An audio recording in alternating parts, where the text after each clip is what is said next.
Хайде да си приготвим сладкиш жадната монахиня. Първо се приготвя блата, като за целта се разбиват 5 яйца с 200 грама захар до получаване на пухкава смес. Към яйчената смес се добавят 200 грама брашно, 1 бак пулвер и 1 ванилия.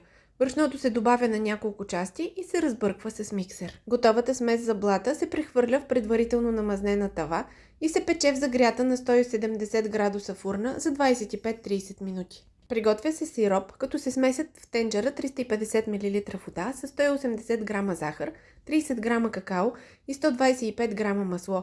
Всичко се разбърква и се оставя да поври 3-4 минути. Блата се оставя да се охлади. След това се надупчва хубаво с дървено шишче или с вилица и се полива равномерно с сиропа. Сладкиша се завива с фолио и се оставя в хладилника поне 6 часа, за да си попие добре. След това е готов за сервиране. Добър апетит!